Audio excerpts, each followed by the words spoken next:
नमस्कार, मैं दीनबंधु क्रांतिकारी अध्यक्ष बिहार युवा सेना। आज हम सब लोग यहाँ पर हमारे आनंद भाई भी हैं, सुषमा भारती जी हैं, सकिंदर भाई हैं, विक्की जी हैं, पप्पू जी हैं, पिनाकी झा जी हैं, सारे साथी यहाँ पे गौरव जी हैं, सब लोग बैठे हुए हैं। हम लोग धरना पर हम लोग इसलिए बैठे हुए हैं कि अभी लगातार बिहार में एक मामला उठ रहा है रामसूरत राय जी का शराब माफियाओं के साथ संबंध और शराब माफियाओं को संरक्षण के संदर्भ में।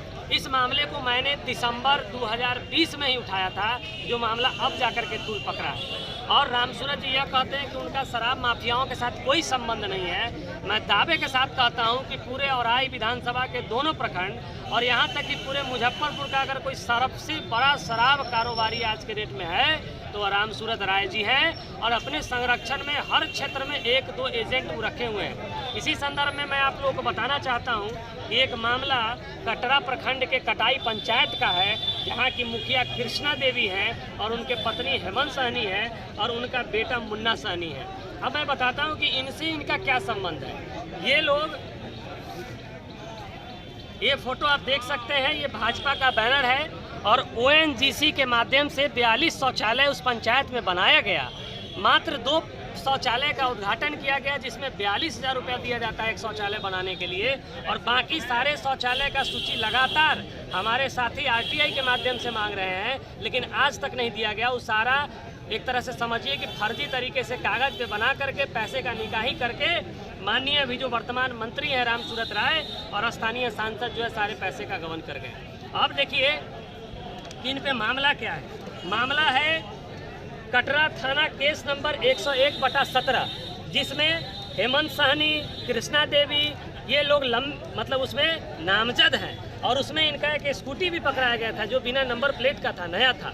अब आपको बताते हैं कि इनका मंत्री जी से क्या संबंध है। ये लोग लगातार शराब का कारोबार कर रहे हैं और जब पिछली बार ये मुखिया का चुनाव लड़े थे तो इन्होंने जो हलफनामा दायर किया था उसमें मात्र 1 लाख रुपये आमदनी दिखाया था।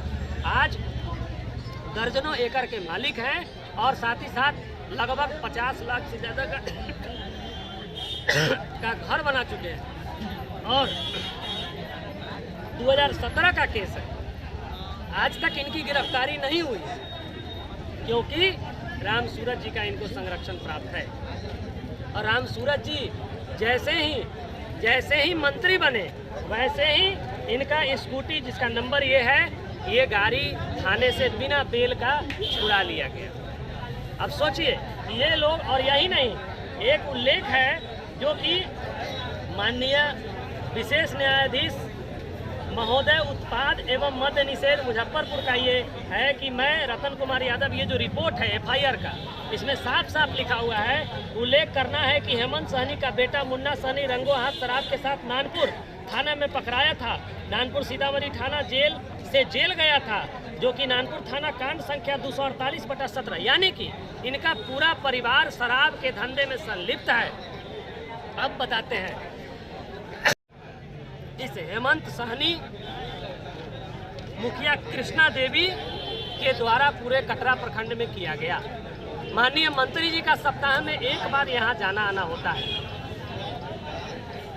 मंत्री जी आप बताएं कि इनके साथ इनका क्या संबंध है। दूसरा, शराब माफिया की जानकारी होने के बावजूद भी इनकी गिरफ्तारी आज तक क्यों नहीं हुई? जब वो शराब माफिया है तो इसके साथ उठना बैठना क्या ये अपराध नहीं है? एक मंत्री को शोभा देता है। तीसरा, जब FIR में दर्ज है गाड़ी का नंबर और चेजिस नंबर, तो बिना बेल का कैसे गाड़ी निकल गया थाने से? ये सारा मामला उठता है। और यहाँ तक कि ये जो हेमंत सहनी है, ये लगातार वहाँ के गरीबों का जमीन रामसूरत जी के इशारों पर लिखवा रहे हैं, डरा रहे हैं और कहते हैं, जब वह लोग कहता है कि हम कोर्ट में जाएंगे तो साफ साफ कहते हैं कि तुम कोर्ट में जाओगे, उस विभाग का मंत्री हमारा आदमी है, हम तो पूरा केसे खा जाएंगे। तो इस तरीके से रामसूरत जी का पूरे मुजफ्फरपुर में शराब माफियाओं के साथ एकदम घनिष्ठ संबंध है और अपना सारा माल इन्हीं लोगों से कटवाते हैं और बेचवाते हैं और अकूत संपत्ति अर्जित करते हैं। इसमें IG का भी निर्देश आया हुआ है। अब समझिए कि IG के निर्देश पे भी काम नहीं हो रहा है, मतलब मंत्री जी का पूरा जो हाथ है उनके माथा पर है। दूसरा मैं मामला उठाना चाहता हूँ, क्या मामला है इसको जानिए। रुन्नी सैदपुर कोठी का जमीन सीलिंग में चला जाता है जिसका पहले से मामला न्यायालय में लंबित है। और मैं एक जिलाधिकारी के आदेश के बारे में बताना चाहता हूं, जो 7/4/2017 को स्थानीय जिलाधिकारी ने जिला अवर निबंधक सीतामढ़ी को प्रेषित किया है। उसमें साफ साफ लिखा हुआ है, क्योंकि मामला न्यायालय में लंबित है और डिस्ट्रिक्ट सब जज 2 सीतामढ़ी का आदेश दिनांक 28/3/2016 को आता है कि खाता नंबर 1563 और खेसरा नंबर 8872, जब तक मामला डिसॉल्व नहीं होता है सूट का, टाइटल सूट का, सूट का यहाँ लिखा हुआ है, till the dissolve of the suit, जब तक मामला डिसॉल्व नहीं होता है तब तक इस जमीन का खरीद बिक्री नहीं किया जाएगा। सोचिए 28/3/2016 को मामला कोर्ट ने इस पर रोक लगा देता है, इस खाता खेसरा नंबर पर इस जमीन का न खरीद हो सकता है न बिक्री हो सकता है। और माननीय मंत्री 31/3/2017 को जानबूझकर विवादित जमीन गड्ढा और समतल जमीन बता करके लिखवाते हैं कि अपने पैसे और सत्ता, क्योंकि उस वक्त उनकी सरकार थी एनडीए की और अब तो मंत्री बन गए हैं, पैसा और पावर के बल पर आज न कल उन गरीबों को वहां से धकेल देंगे, उखाड़ देंगे और वह कीमती जमीन जो कि NH 77 से सटा हुआ है थाना रोड में, उसको हथिया लेंगे। इस पे भी नहीं अरे तब माननीय देखिए कि पहले तो कोर्ट के आदेश का अवहेलना कर रहे हैं, 420 का मामला बनता है। अब देखिए जिलाधिकारी के आदेश के बावजूद और कोर्ट के आदेश के बावजूद भी 2018 में उन्होंने दाखिल खारिज अप्लाई किया। 2018 में दाखिल खारिज जब अप्लाई किया तो स्थानीय अंचलाधिकारी ने यह कहते हुए इनका दाखिल खारिज रिजेक्ट कर दिया, यह कहते हुए रिजेक्ट कर दिया कि चूंकि यहाँ साफ लिखा हुआ है राजस्व अस्वीकृति का कारण राजस्व कर्मचारी ने प्रतिवेदित किया है कि आवेदित भूमि पर क्रेता का कब्जा स्पष्ट नहीं है, यानी रामसूरत राय का कब्जा नहीं है, और तथा न्यायालय में हकीकतवाद संख्या 255/17 लंबित है, इसलिए आपका नामांतरण आवेदन को अस्वीकृत की जाती है। अब सोचिए यहाँ सीओ साफ साफ कह रहा है कि मामला न्यायालय में लंबित है और उक्त जमीन पे आपका कब्जा नहीं है, आपके नाम पर दाखिल खारिज नहीं होगा।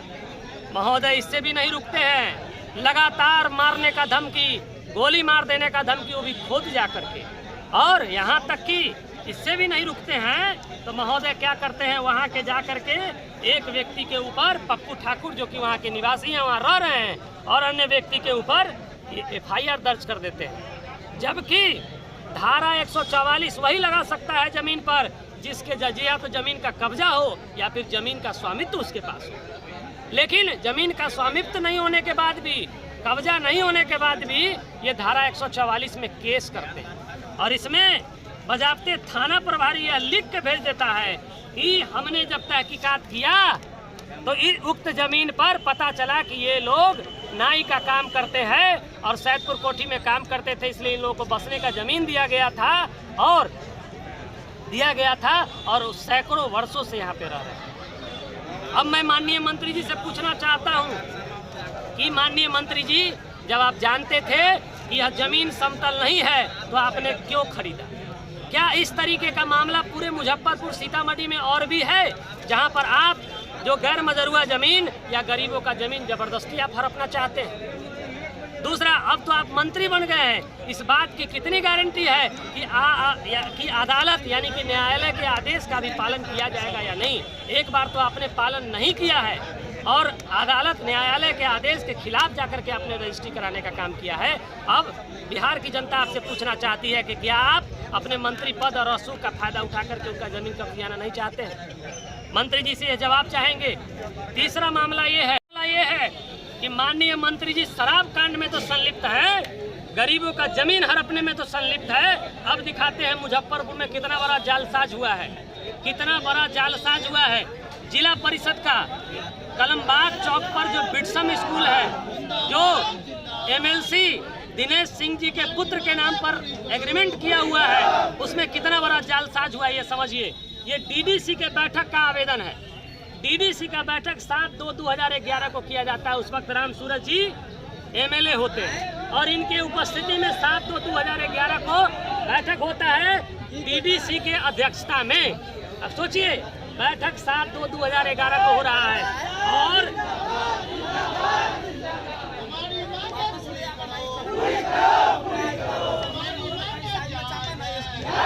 डीडीसी का साइन 28/2/11 को हो रहा है। सोचिए, डीडीसी इस बैठक में उपस्थित है, 7 तारीख को बैठक हो रहा है, 28 तारीख को साइन कर रहे हैं, मतलब मान्यता डेट साइन का होगा डीडीसी का। ये कंप्लीट फर्जी है। यहाँ तक कि जो पेपर में डाक के लिए जो नोटिफिकेशन निकाला गया दैनिक जागरण में, वह भी हम लोगों ने पता किया, उस डेट को दैनिक जागरण में कोई विज्ञापन दिया ही नहीं गया है, वो भी फर्जी है। यहाँ तक कि जो आवेदन किया गया है उस पर भी वो भी फर्जी है, उसमें भी नाम का सिर्फ दिया हुआ है, न पिता का नाम है न एड्रेस है। अब मैं बताना चाहता हूँ, अब देखिए, बैठक होता है 7/2/2011 को, डीडीसी का साइन होता है 28/2/2011 को और एग्रीमेंट हो जाता है 19/2/2011 को। सोचिए ये कितना बड़ा फर्जीवाड़ा है। जिला परिषद के जमीन को हथियाने का कितना बड़ा फर्जीवाड़ा है। और माननीय जो भी मंत्री हैं भूमि सुधार रामसूरत राय जी, उनकी सहमति से ये फर्जीवाड़ा हो रहा है। ये पूरे 2 एकड़ जिला परिषद के जमीन का मामला है और जो एग्रीमेंट बनता है वो भी कंप्लीट फर्जी है, यानी कि 150 यानी 50 वर्षों का लीज बनाया गया हुआ है और उस डीड में यह लिखा हुआ है कि जब 50 वर्ष पूरा हो जाएगा तो जिनके नाम पर ये लीज है वही सबसे पहले हकदार होंगे उस लीज को रिन्यू कराने के लिए। वो नहीं चाहेंगे तब किसी दूसरे का होगा। उसके 50 साल के बाद भी उनके बेटा पोता अगर चाहेंगे तो पहले वो करा सकते हैं, अगर वो मना करेंगे तब दूसरा करेंगे। यानी कि कौड़ी के भाव में जिला परिषद के 2 बीघे जमीन को कब्जियाने का पूरा प्लान और पूरा का पूरा रणनीति बना चुके हैं माननीय भू माफिया मंत्री रामसूरत राय एवं ये सारे लोग, दिनेश सिंह जैसे लोग, दिग्गज लोग इसमें शामिल हैं। और इसी विषय में आपको बताना चाहता हूं कि एक अधिवक्ता है पंकज कुमार, जिन्होंने कोर्ट में फाइल किया, रीड फाइल किया इसके खिलाफ, यहाँ तक कि पंचायती राज विभाग को लिखा। और देखिए, जिला अधिकारी तत्कालीन डीएम मोहम्मद सोहेल भी ये चिट्ठी संख्या 46/11/15/2020 को, यानी 15 तारीख 10वां महीना 2020 को 4166 उनका चिट्ठी संख्या है। वो लिखते हैं पंचायती राज विभाग के प्रधान सचिव को कि चूंकि मैंने सारे चीज़ों का अवलोकन किया है, इसमें भारी गड़बड़ी पाई गई है, किसी भी नियमावली का पालन नहीं किया गया है, इसलिए इस डीड को अविलंब रद्द किया जाए और उक्त जमीन पर से कब्जा खाली करवाया जाए। और मैं एक बात और बताना चाहता हूँ, उक्त संबंध में कोर्ट का भी आदेश आ गया है, ये हाई कोर्ट का भी आदेश आ गया है कि उस जिला परिषद के जमीन को खाली करवाया जाना चाहिए। लेकिन अब देखिए, लेकिन ये तो बड़े बड़े माफियाओं का राज है, बड़े बड़े माफियाओं का इस सरकार में तंत्र चल रहा है। किसी का कोई गरीब का गुरबा का कोई बात सुनने वाला नहीं है, सामाजिक कार्यकर्ता का कोई बात नहीं है, इंसाफ का कोई बात नहीं हो रहा है। अब देखिए, 6/3/2021 को जिलाधिकारी डीडीसी को लिखते हैं, 6/3/2021 को जिलाधिकारी, तत्कालीन जिलाधिकारी, क्या नाम है इनका, अभी प्रणव कुमार, लिखते हैं डीडीसी को कि इसके आलोक में पंकज कुमार अधिवक्ता द्वारा समर्पित आवेदन एवं माननीय उच्च न्यायालय पटना द्वारा पारित आदेश दिनांक 11/12/2020 की छाया प्रति संकलन करते हुए कहना है कि विषयांकित वाद में माननीय उच्च न्यायालय पटना द्वारा पारित आदेश के ससमय अनुपालन करते हुए पंचायती राज विभाग पटना बिहार पटना की अधिसूचना संख्या 98/17 दिनांक 15/12/2014 बिहार नियम 8 बिहार पंचायत कार्यालय निरीक्षण तथा कार्यालय की जांच पर्यवेक्षण एवं मार्गदर्शन, फिर नियमावली 2014 के नियम 8 के उपनियम 2 एवं उपनियम 3 के आलोक में आत्मनिर्भर समन्वय जांच प्रतिवेदन शीघ्र उपलब्ध कराने की कृपा करें। यानी कि साफ साफ बोल रहे हैं डीएम साहब कि बार बार हम आपको कह रहे हैं कार्रवाई करने के लिए न्यायालय के आदेश के बिहाफ में, लेकिन नहीं हो रहा है। क्यों नहीं हो रहा है? क्योंकि अगर इस डीड को रद्द किया गया तो भूमि सुधार मंत्री राम सूरत राय जी का काला चिट्ठा खुल जाएगा, क्योंकि इस बैठक में ईवी मौजूद थे, इस बैठक में ईवी मौजूद थे। ये सारे सोचिए 2 बीघा जमीन कलमबाग चौक पर कितना करोड़ों का मामला है, और उसका जानते हैं रेंट कितना है? 1 महीने का 11,000 रुपया। उतना तो 1 साल में अगर गेहूं उपजा दिया जाए उसमें, तो उससे ज़्यादा राजस्व यहाँ के नगर निगम, जिला परिषद और बिहार सरकार को मिल जाएगा। तो ये पूरे के पूरे माफिया लोग मिल करके मुजफ्फरपुर के कीमती जमीन पर नजर गड़ाए हुए हैं और लगातार शराब का धंधा करके अकूत संपत्ति अर्ज रहे हैं। और माननीय, मैं इन सारे विषयों को रखने के बाद एक बात और बताना चाहता हूँ। माननीय मंत्री कहते हैं कि गरीब के बेटा को सताया जा रहा है। मुझे तो पहली बार पता चला कि 151 बीघा जमीन वाला व्यक्ति कोई गरीब होता है। 151 बीघा जमीन वाला व्यक्ति अगर कोई गरीब होता है, तो जिसके पास रहने के लिए घर नहीं है और आई में 5000 की संख्या में लोग दोनों बांध के तरफ रहने के लिए मजबूर है, गरीब दलित पिछड़े, उनको किस श्रेणी में रखा जाए भाई? उनको किस श्रेणी में रखा जाएगा? अगर आपको गरीब की श्रेणी में रखा जाएगा। और बात करते हैं फरियाने की, एक मंत्री के लिए शोभा नहीं देता है। मैं आज के इस धरना के माध्यम से माननीय नीतीश कुमार जी और माननीय राज्यपाल जी को भी अब पत्र सारे साक्ष्य के साथ ज्ञापन देने जा रहा हूं कि अविलंब इस शराब माफिया मंत्री और भू माफिया मंत्री के खिलाफ कार्रवाई होनी चाहिए और अविलंब इसका बर्खास्त होना चाहिए। ये तो मामला वो है जिसको हमें संज्ञान में रखा है। अभी दर्जनों ऐसे लोग हैं जिनका जमीन हड़पने का प्रयास राम सूरत जी कर रहे हैं। वो लोग डर से सामने नहीं आना चाहते हैं कि उनकी हत्या हो सकती है, उनको मारा जा सकता है, उनको पीटा जा सकता है, उनको गोली मार दिया जा सकता है। बहुत जल्द उन सारे लोगों के साथ साक्ष्य के साथ आप लोगों के समक्ष रखेंगे।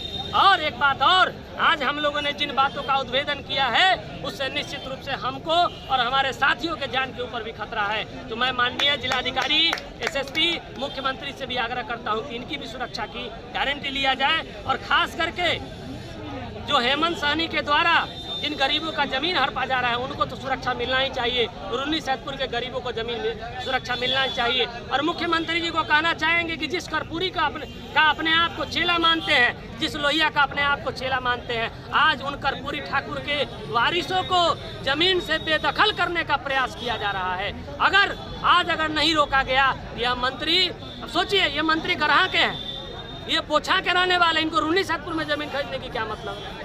ये जयनगर बस स्टैंड में जमीन खरीदने जा रहे हैं। सोचिए अकूत संपत्ति अर्जने का इनका जो मनसा है और इनका जो आदत है, इससे ये बाज नहीं आ रहे हैं। और कितने गरीबों को ये सड़क पर लाकर रख देंगे। इससे पहले इन पर कार्रवाई होना चाहिए, इनका बर्खास्त होना चाहिए। जय हिंद। आपका परिचय? दिनबंधु क्रांतिकारी।